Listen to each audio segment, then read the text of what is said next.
Hi everyone, how are you all? Fine? Okay. So, in the last class, we discussed the wave function psi and the psi square, that is the probability density. The probability density means the probability for finding an electron in a given space or a given area is psi square. And psi can have the values negative as well as positive, whereas psi square can have only the value positive, isn't it?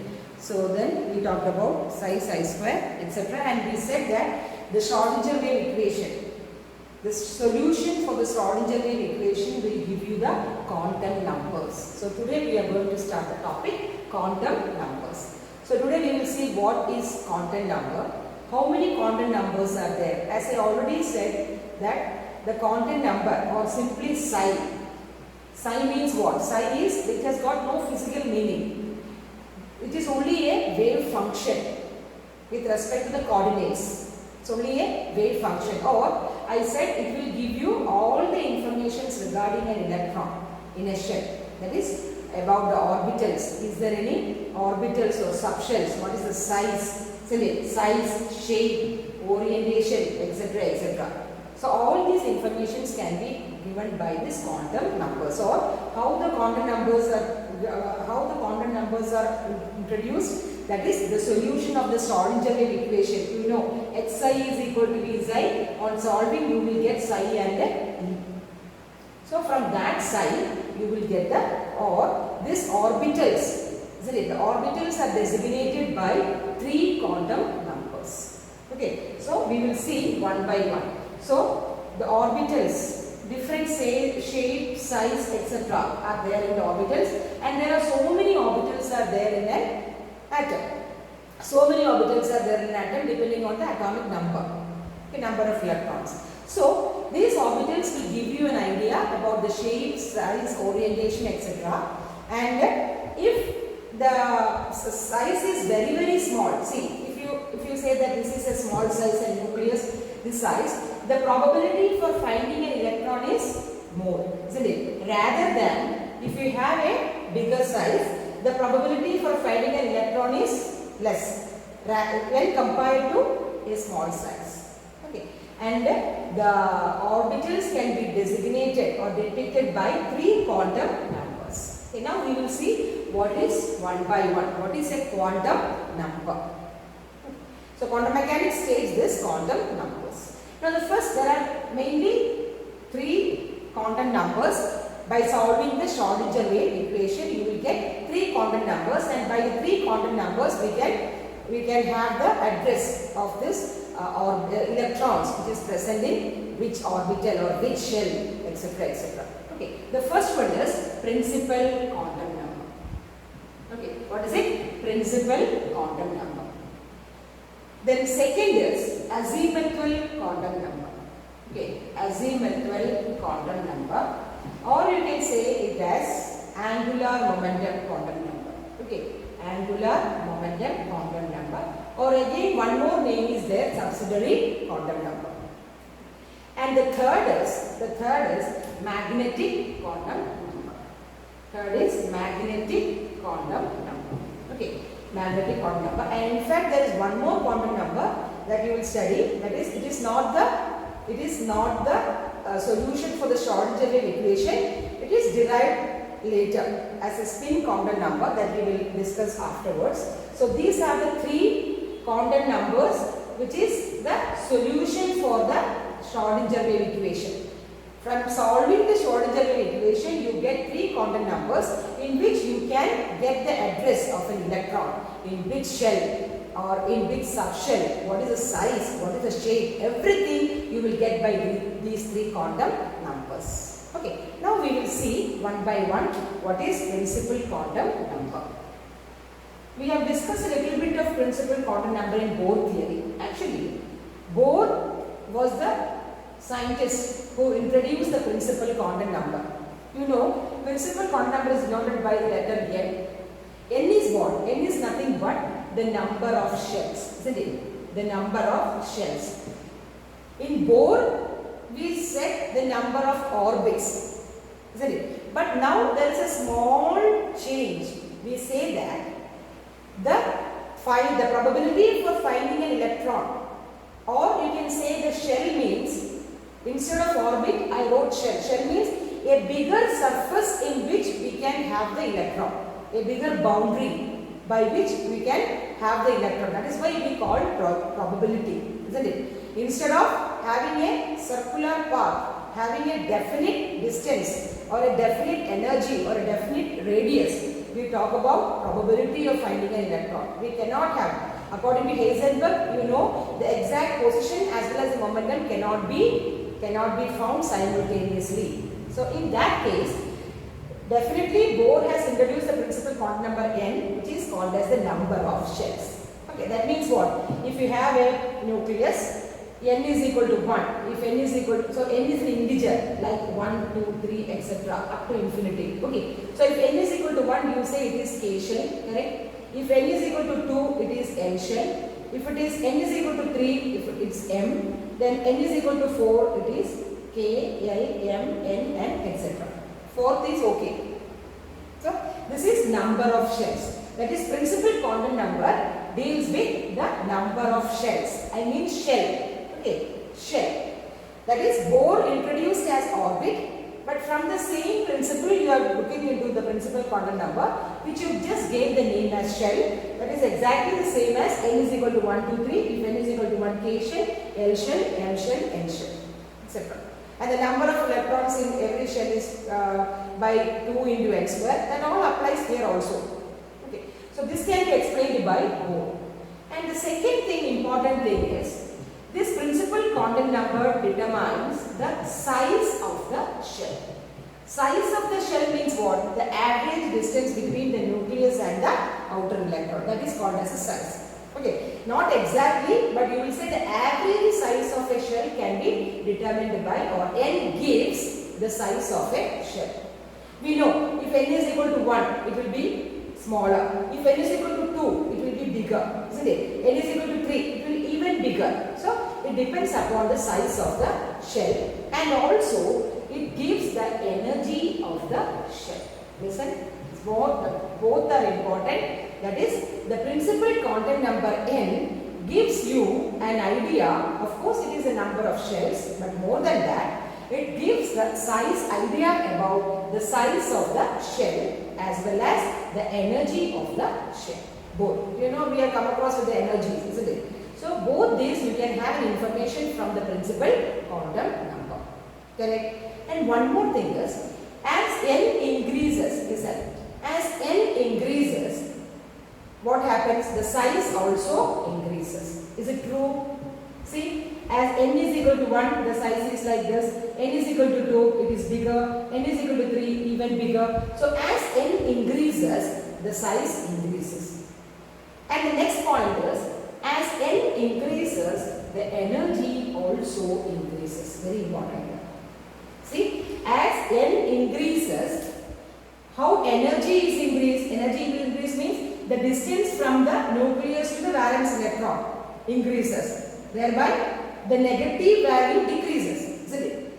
See, the negative value of the energy increases. You have studied the first orbit of hydrogen. The value is 13.6 eV or 2.16 minus 2.16 will 10 raised to 16 joules. Isn't it? So that is negative, more and more negative. That we have already talked about why energy is negative, because you know when an electron is out of the orbit, you call it, when it is at infinity, that is the energy is 0.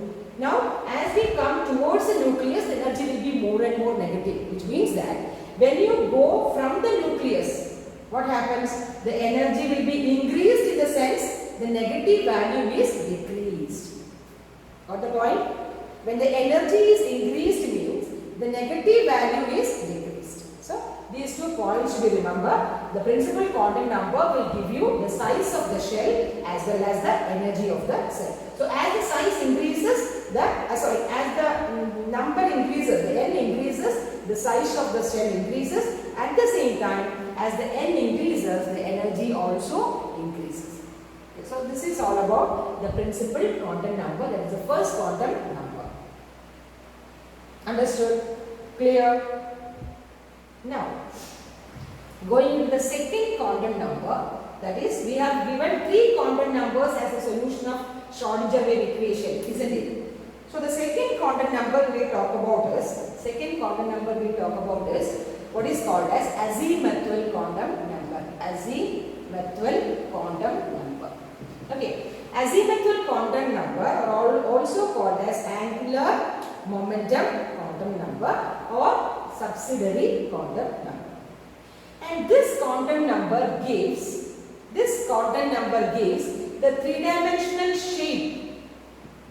The other one, principal quantum number n, will give you the size, and the azimuthal quantum number is represented as L, small l.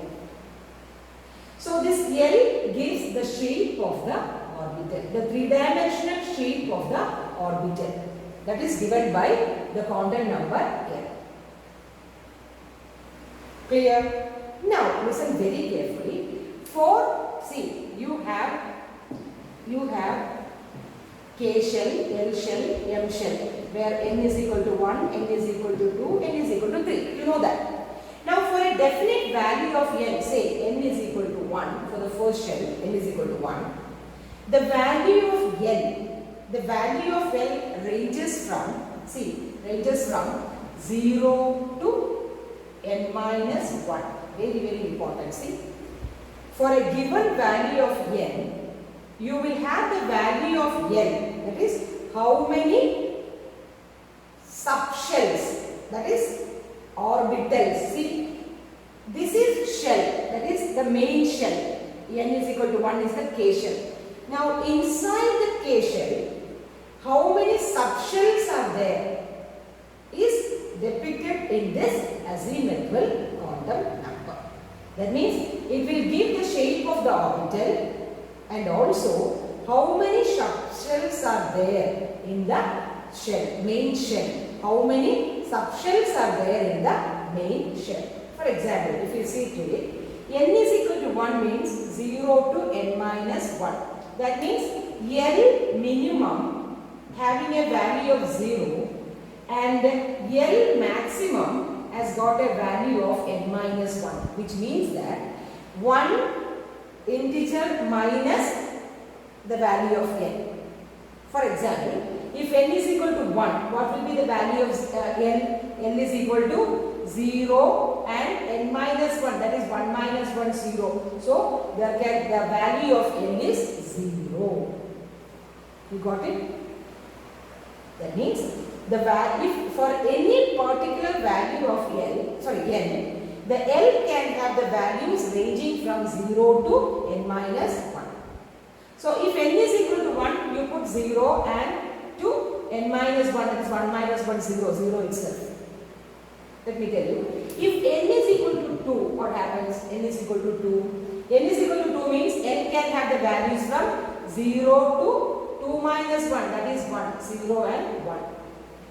Because n is equal to 2. So you put n in this equation, so 2 minus 1, 1. So 0, 2. So 0 is already included. 0 to n minus 1 value. So that will be 0 and 1. Okay. Now if you put n is equal to 3, what will be it? 3 minus 1, that is 2. So 0, 1, 2. Got it? Okay. Now n is equal to 4.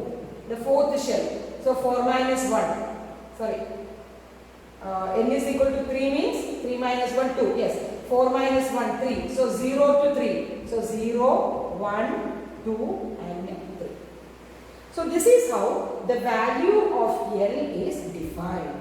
That is, for a particular value of n, L, that means the azimuthal quantum number, can have the values ranging from 0 to n minus 1.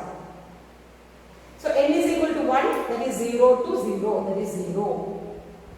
Then n is equal to 2, that is 0, 2 minus 1, 1, so 0 and 1.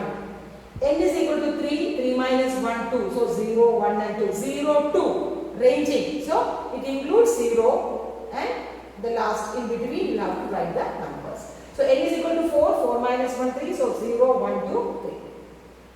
Now a very important point is, listen, very important point is the value of L. If the value of L is equal to 0, listen, it represents the s orbital or s subshell. What do you call? S subshell. So the L is equal to 0. It won't change for any orbital. If you say an orbital having L is equal to 0, then it must be an s orbital or an s subshell.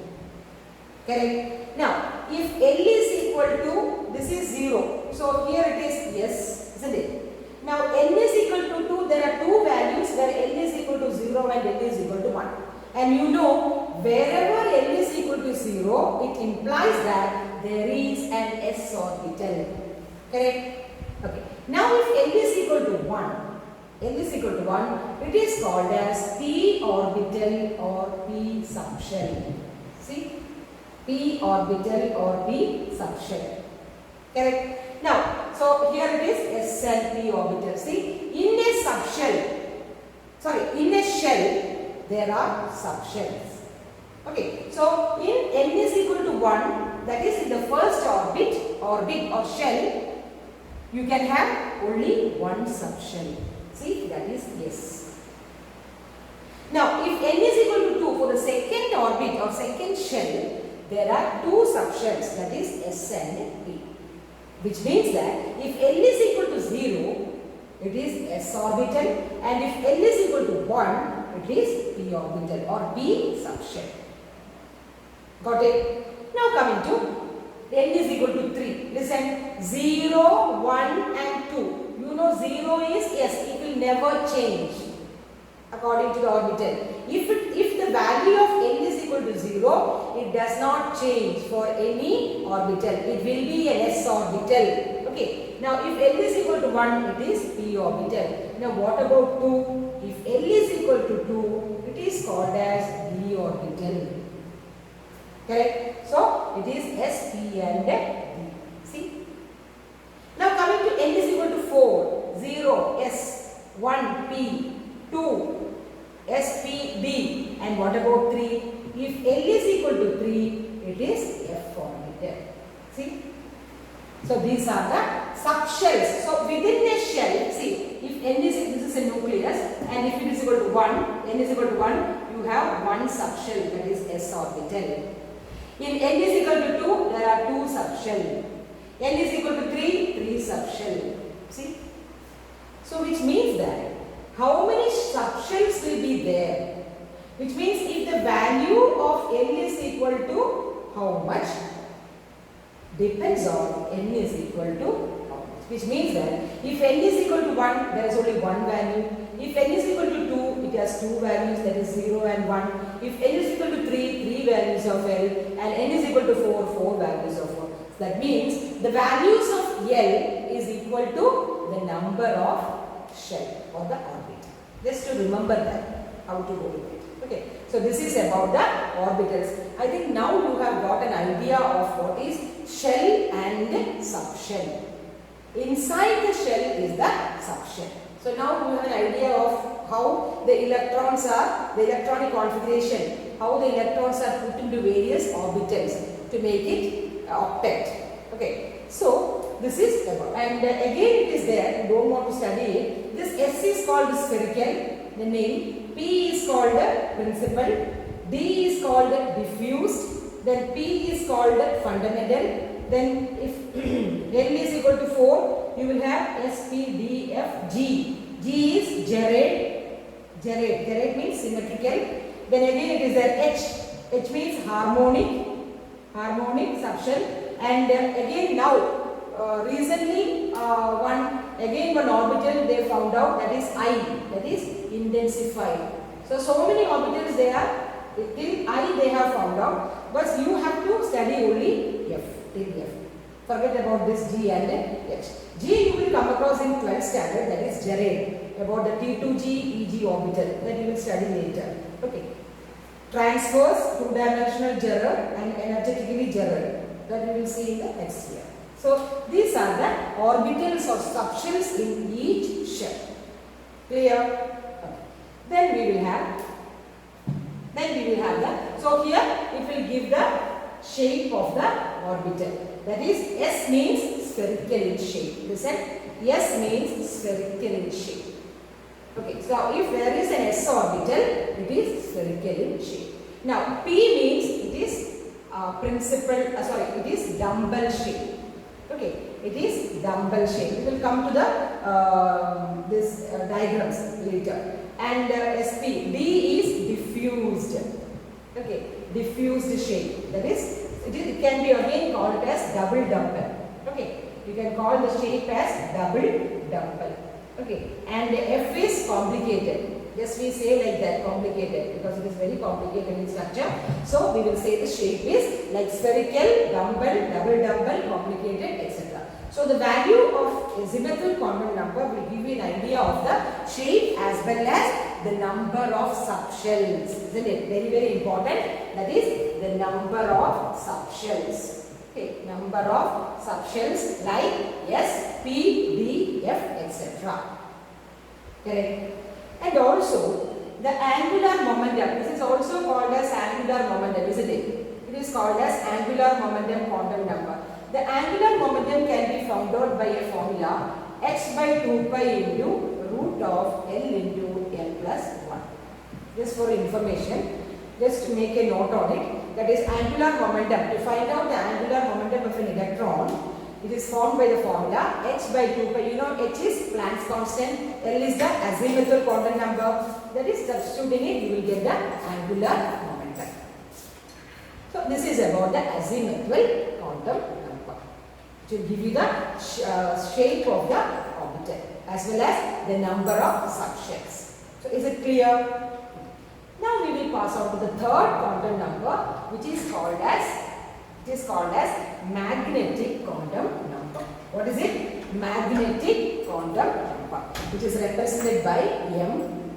So the third quantum number is magnetic quantum number, which is represented by M.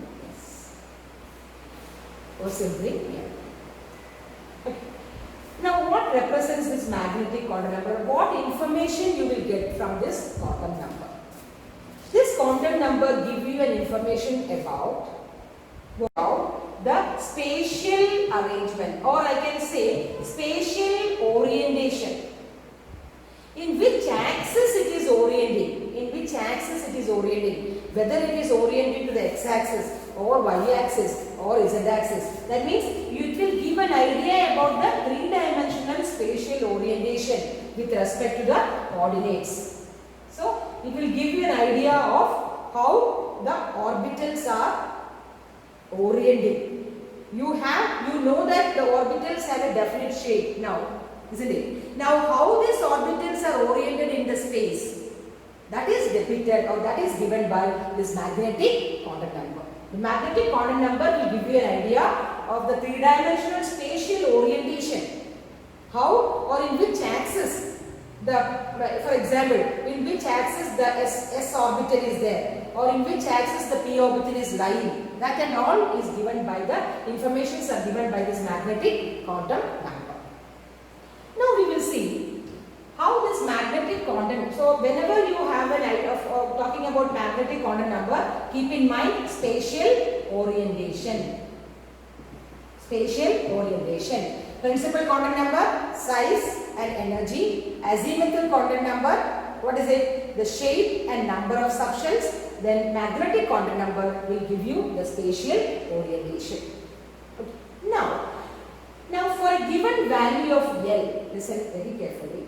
For a given value of L, M represented by magnetic quantum number. Magnetic quantum number can have the value ranging from minus L to plus L. Listen, for a given value of L can have the value ranging from 0 to n minus 1, isn't it? We have studied that in the azimuthal quantum number.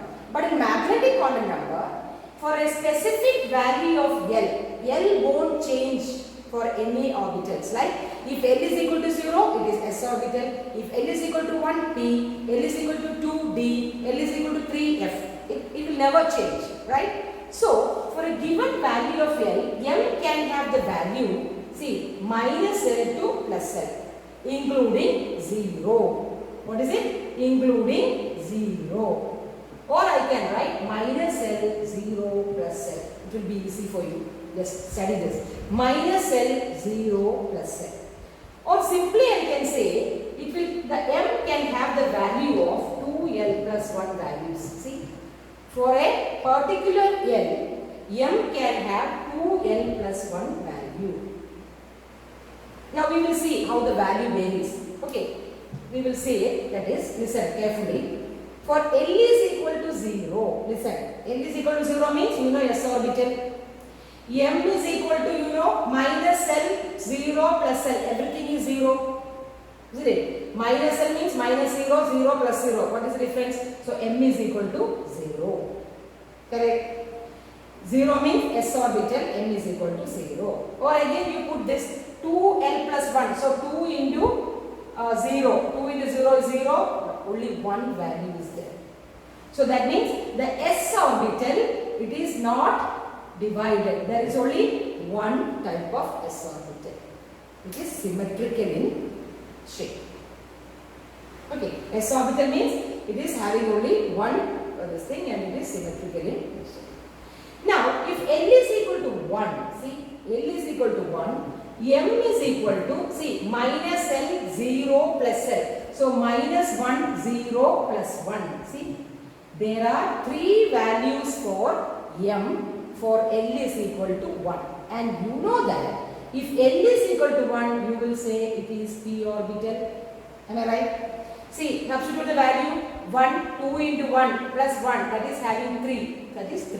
That is 1, 2, 3. It is having 3 values for this magnetic quantum number, which says that I already told you that the magnetic quantum number shows the orientation in which axis it is getting into. So it is nothing but you will call it as Px, Py and Pz. And we cannot say that, listen, we cannot say that this minus 1 is for Px. No, it can be of any 3 this thing. There is no difference between the energy of these 3. That means Px, Py and Pz, the 3 p orbitals are having same energy. For our reference, we are saying that Px is minus 1, Py is plus 1 and Pz is 0. Why? Because why I took Pz as 0 means in IUPAC, conventionally it is said that the Z axis, we take it as a reference axis. So that is why we put it as 0. Okay, so just like that. It is nothing in this thing. Anything can be taken as Px, Py or Pz because all the 3 orbitals has got same energy, degenerate energy. This degenerate means same energy. So 3 values goes for 3 values, right? 2L plus 1 is equal to 1, 3 values. So 3 values goes for Px, Py and Pz. Correct? Understood? Now coming to L is equal to 2.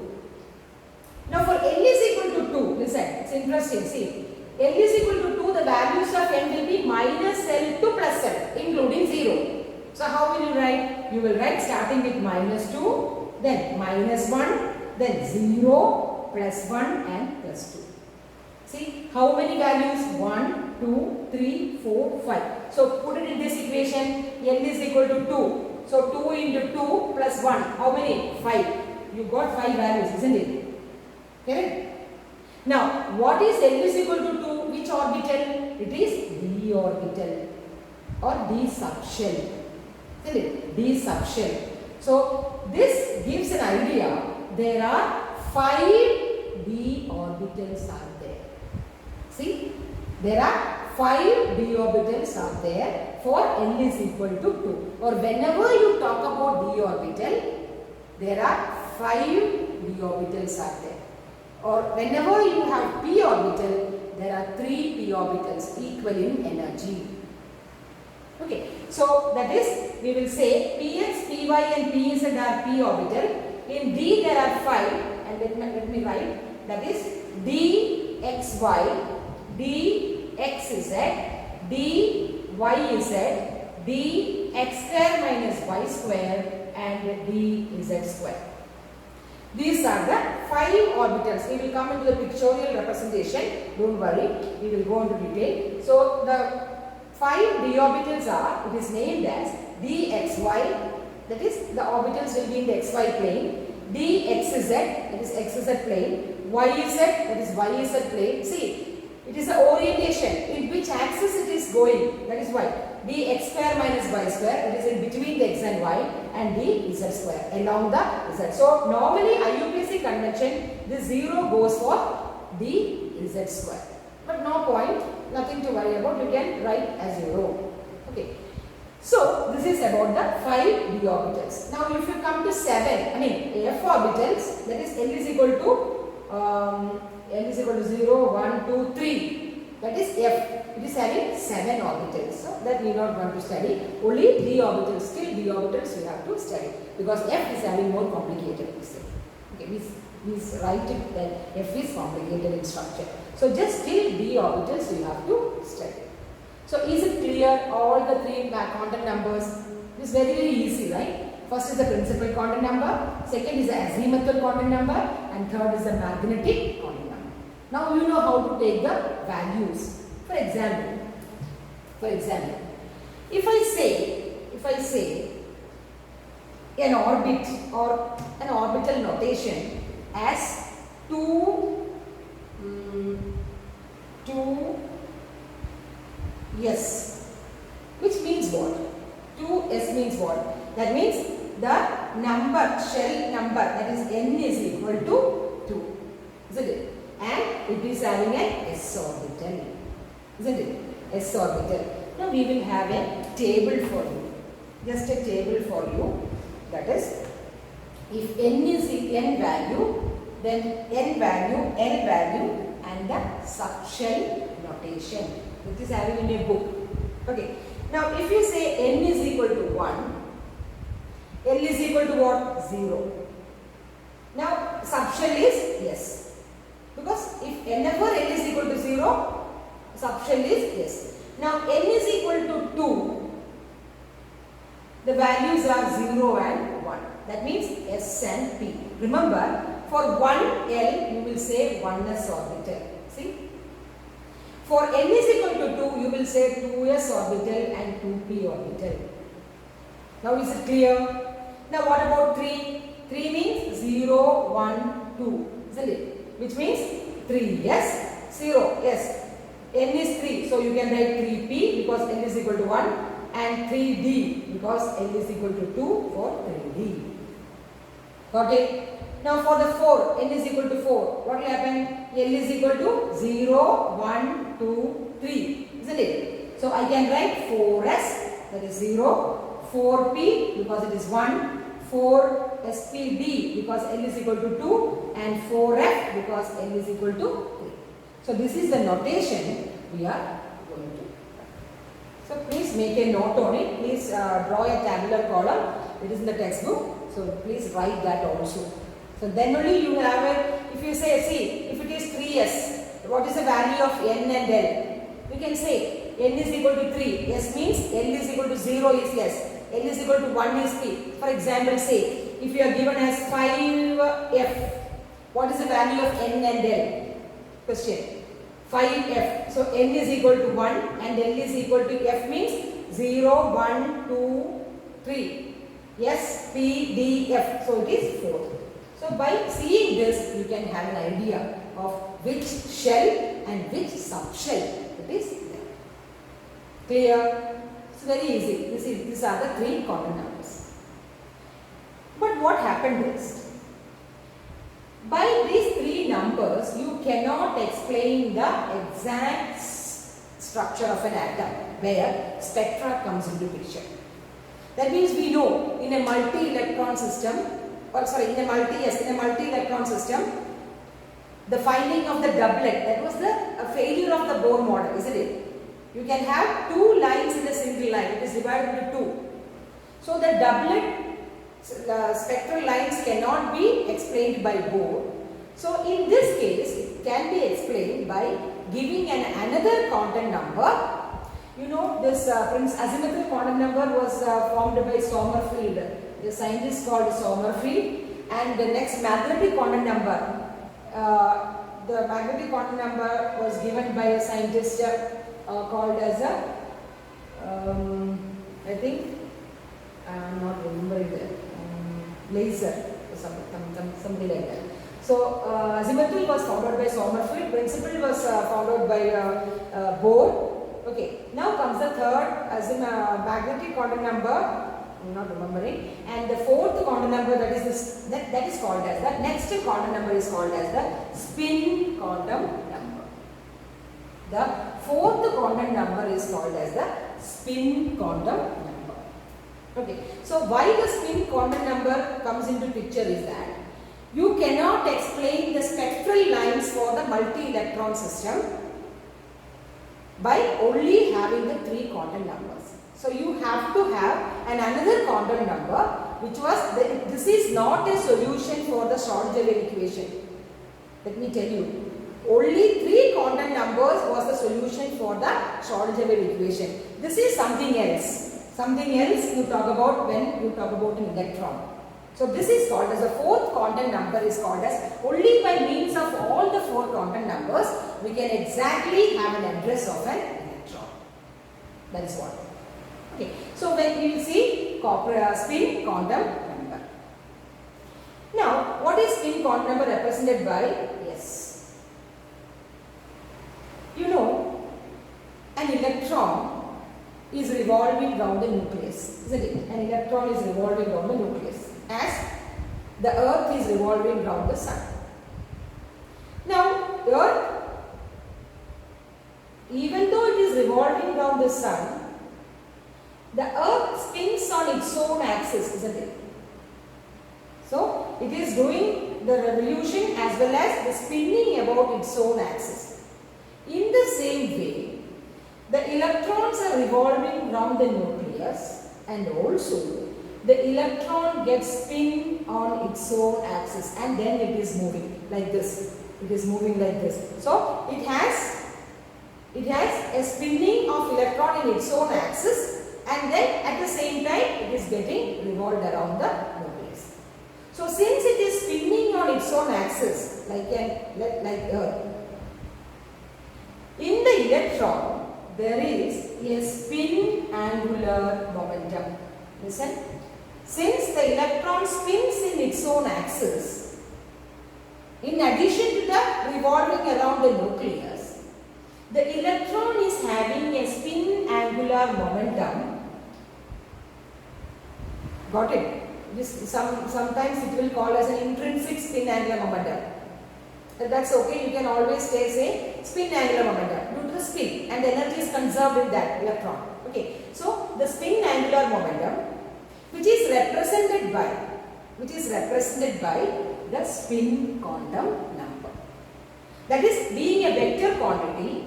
See, the spin angular momentum is a vector quantity which can be characterized by two values. Listen, it can be characterized by two values, that is plus half and minus half. So these two representations for an electron is called as spin quantum number. You got it? That's simple. That means you know the electrons are revolving around the nucleus. At the same time, the electrons are spinning around its own axis. Now, due to the spinning of its own axis, it has got a spin angular momentum. Correct? Spin angular momentum. Being a vector quantity, it is represented by the two values, that is plus half as well as the minus half. Which means one in a clockwise, see, for example, if there is a magnetic field, for example, north and south, if the electron is spinning in a clockwise direction, see, clockwise direction, you can say it can be represented as plus half, but no, nothing about like that. You can have also minus half, but if we represent this as a plus half, next is ulta, which means anti-clockwise direction, then it will be minus half. Or if this is plus half, this is minus half. It is like what we said in p orbitals or d orbitals. You cannot say minus 1 for px or minus plus 1 for pz, etc., py, etc., because all these are degenerate. So having same energy. Likewise, in this case, if you take clockwise direction spinning as +1 value, then you can have the anti-clockwise direction as a minus value. So what I want to say is, in spin quantum number, it can be represented by two values. That means one is +12 and other is -12. Two spins are there, we will say. One is in the clockwise direction, you represent it as like this. And in anti-clockwise direction, if it is minus, say like this. Which means that an electron in an orbital is represented by both spins, which one is on the upper position and the other is downwards. So this represents an electron having two spins but in opposite direction. You can't have like this, two spins of the same direction. No, it will repel out. Isn't it? The electron should be there in the orbit, right? So there must be some attractive forces. You know what? This is only in the higher classes, but still, you see, the electron, the spinning, if the two electrons come together, due to the negative charge, it will repel out. But at the same time, why it is getting like this in one orbit? Because there is an attractive force between these magnetic fields, that is north, south and south, north. So since the force of attraction of the magnetic field is greater than the repulsive forces, it is getting like this. That is just, when you study more about this, you will come to know. But just you know that the electron has got two spins, which is one upside and other is downside. So if this is +12, this is -12. Correct? And the number of electrons in an orbit, listen, the number of electrons in an orbit is how much? 2 electrons. Not more than 2 electrons can be there in an orbit. Whether it is an s orbit or it is a px py orbit, each orbital has accommodate only 2 electrons and also with the opposite spin. Say example, if this is s orbital, it has got 2 electrons, which one up and one down. Okay. Now if I talk about p orbital, there are 3 orbitals like px, py and pz. Correct? Now, how many electrons can be accommodated in each orbital? Here these 2. Now how will you accommodate like this? Can I accommodate like this? No. It is not stable. So you have to draw like this and py. So for each orbital, the maximum number of electrons that you put in one orbital is how many? 2 electrons. And that too, using the spin quantum number, one must be a +12 and other must be a -12. So this is about the spin quantum number. So only by having all the 4 quantum numbers, we can have a definite address for an electron or a wave function for an electron. Clear? So it is very simple. Once more I will sum up it. First is the principal quantum number, which tells you about the size and energy and also the shell n. Okay. And you said when n increases, the size increases. When n increases, the energy also increases. Second is the azimuthal quantum number, which tells about the shape of the orbital and also the number of subshells. S, P, D, F, G, H, etc. Third is the magnetic quantum number, which tells you about the spatial orientation, the 3-dimensional spatial orientation with respect to the coordinates. Like Px, if it is S, there is only spherical, there is only one axis, isn't it? There is no, you can't write. See, if I draw a picture for the S orbital, again only like this, isn't it? In any axis, it is symmetry. You can't have any. Px, Py, etc. It has got a dumbbell shape, no? So like this, Px, Py. And d orbitals, depending on the axis, 3-dimensionally I have to write like this. You will see that later. Okay. So this is about the spin. So the next is magnetic quantum number, which means the orientation. And what about the spin? Spin means the electrons are having spin angular momentum, which is conserved in the electron itself. Having a vector quantity can have 2 values, that is -12 and +12.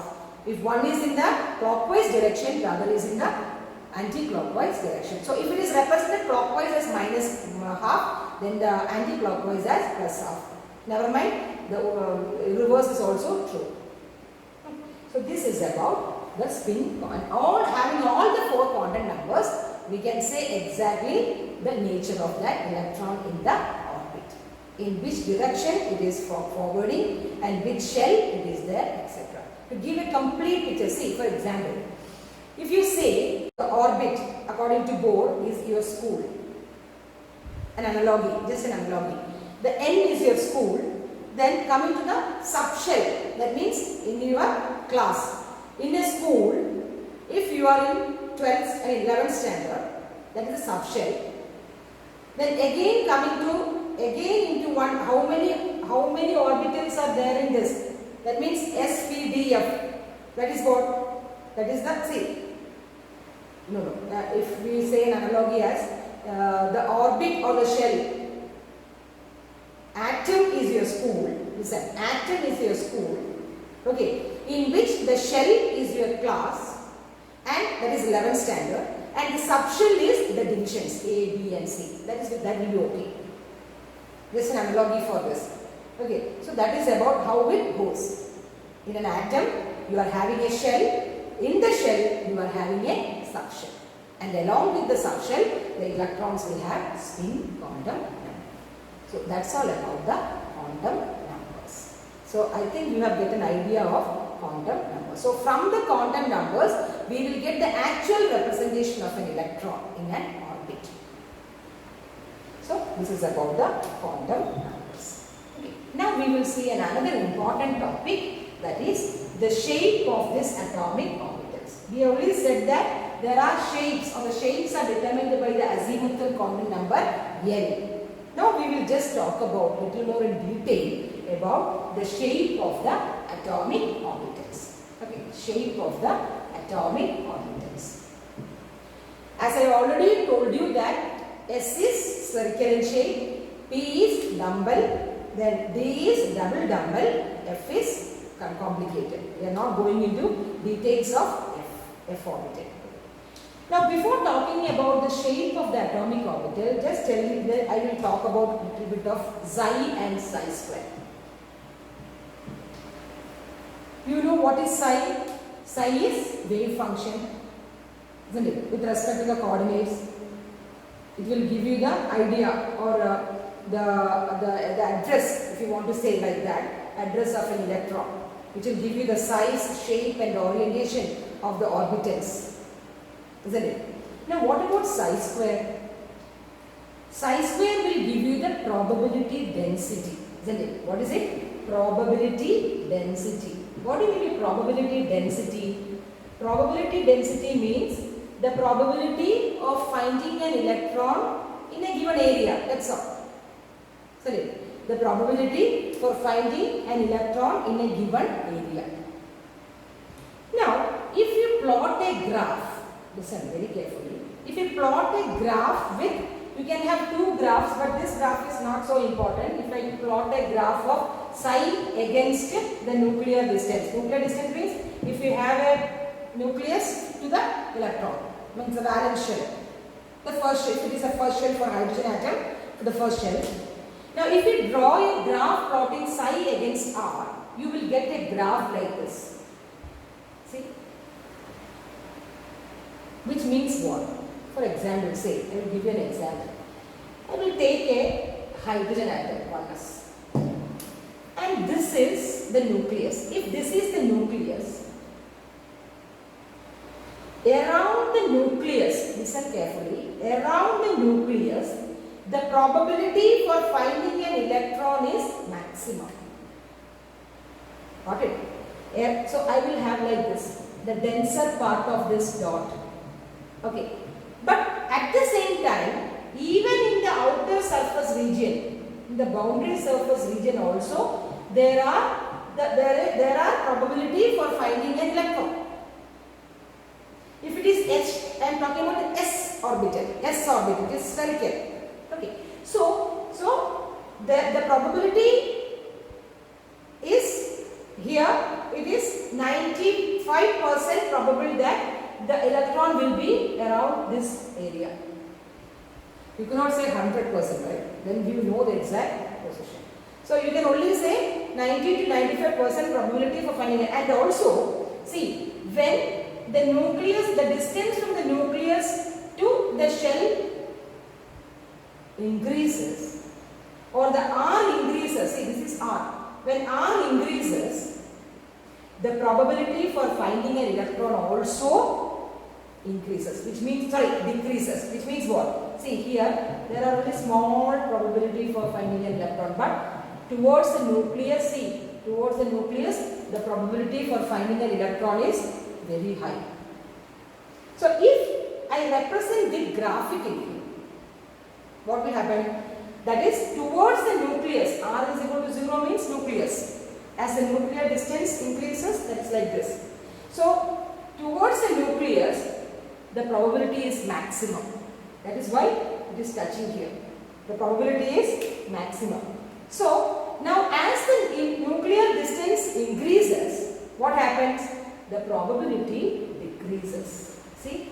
And as again it is increasing, the nuclear distance, the probability will be 0. That is, for finding an electron will be, it cannot be 0, but we will say like that. It is very, very, very negligible.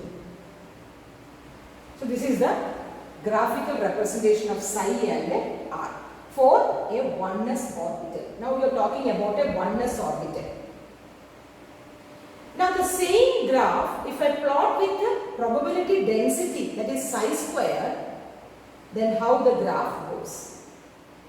Again, what happens in the oneness orbital? What will happen if it is psi square versus R? The R means what? R means the internuclear distance. So psi square versus R. Then we can have, see, psi square will be always positive, isn't it? So this can be negative, but this is positive. So it will come at the nucleus. It is having a greater this thing. Then it will be like this. See. Is always positive, which means first it decreases, then it forms, it is as the same graph, no? It won't be, it is the same graph, because at the nucleus it is, the probability is high, but when the distance is increasing, the probability decreases, or that is, the finding an electron is very, very low. So this is the probability curve for the oneness electron. Correct? Got it? Okay. Now we will see that this curve, that is psi and psi square graph of a 2s orbital. Okay, oneness orbital is okay. In the oneness orbital, around the nucleus is this spherical in shape. In a two-dimensional thing, it is spherical. Now, around the nucleus, that is almost at the nucleus, the probability is very, very high. Then as the distance is increased, the probability is decreasing, and it will as the nucleus distance increases, it may fall into 0, or it will be very, very negligible. The same graph goes for the probability density also. This is psi against R, this is psi square against R. This is wave function against R, this is probability density against R. For oneness, it is almost same. But see, in the 2s what happens? In the 2s orbital, you know, in the 2s orbital, you know the n is equal to 2 means the size is 2. So, sorry, the size is increasing. So the distance from the nucleus to that valence shell is increasing. Then we can have a graph like this. Listen. This is for a 2s orbital. Okay, when a 2s orbital, when you plot the graph of psi against R, first you will have the probability decreases and it comes to a minimum. Listen. That means here the value is 0, isn't it? The probability, the psi becomes 0, which means this is a wave function. Then it happens to have a peak and like this. Sorry, it will go like this. It will go like this. Okay. So this is the graph of a psi and a R. graph you cannot say like that, but in the case of a psi square, this is just like the psi of that oneness, and this is 2s means, see, when you say 2s graph, this is important. First the probability decreases, then it becomes a minimum, then it increases, and then it goes on decreasing. I will explain to you how this happens. At 2s orbital, when you talk about 2s orbital, I will give you a pictorial representation as 2s orbital is means. It is like this. This is having a nucleus. See, this is having a nucleus. Now, this nucleus, around the nucleus there is a probability density is there. Then in this, till this space there is no probability is 0, and again a circle is there which the probability density is again there. You can see the electron density there. See, this is how it goes for a 2s orbital, the pictorial representation for a 2s orbital. Oneness orbital was only this much, and here there is no space, just it was like this, you know that, right? I will compare it. See, this is oneness orbital around the nucleus, this is nucleus, and only as the distance increases the probability is less. But when 2s orbital is compared, you see there is one region around the nucleus where the probability density is high. That is why you go like this. Here the probability density is high, then it goes on decreasing. So as we move towards it, it goes on decreasing. So in this outer surface, you will have only 1, 2 or something like that, correct? Now what happens? It comes to a situation where the probability is 0. See, it is touching here, which means the probability is 0. Which means what? What is the meaning of probability means 0? The probability 0 means there the finding of electron, the probability for finding an electron is 0, which means that at that particular point or at that particular surface, if you talk about other orbitals other than S, you can't find an electron density there, or you can't, in short, you can't say that the electron is there. It is not there. In this region, you can't find an electron. The velocity will be very, very high. It will move on. So that region, listen very carefully, the region where the probability for finding an electron is 0 is called as node. Is called as node, or nodal surface, or nodal planes, or simply node. Now what do you mean by a node? Node means the node is that point, or nodal surface is that surface, or nodal plane is that plane where the probability for finding an electron is 0. See, you then come back to this diagram, the probability density diagram. Here around the nucleus it is high. Now it comes down, down, down, down, then it becomes 0. See, this is the 0. This is the 0 thing, which means you call it as forbidden zone. Forbidden zone, because there is no electrons there, or the probability for finding out the electron is 0. Forbidden zone, or you will call it as node. You call it as node. So this area is the node. Again you see there is an increase. There is an increase, then the increase is this. See, this particular part it is increasing to maximum, and then it is going down, which means here only 1, 2, 1, 2, 1, 2. I think you have got that exact picture in your mind. The 1s orbital and the 2s orbital, which relates the graph. Correct? Okay. So this is called as the node. Node means the probability for finding an electron is 0. That is why it becomes 0. Then it again increases, reaches a maximum. Maximum means this circle. Then again decreasing. Decreasing means only a small probability is very, very small. Got it? Clear? If you are not clear, give me a call. I will get you. Okay. So some may be having a difficulty in how this goes. Okay, no problem. Give me a call. I will get for you. So this is simple. If you understand that thing, how it goes, you see, you have a pictorial visualization of this. Okay, a nucleus, an atom inside a nucleus. Then inside a small round where the probability is high.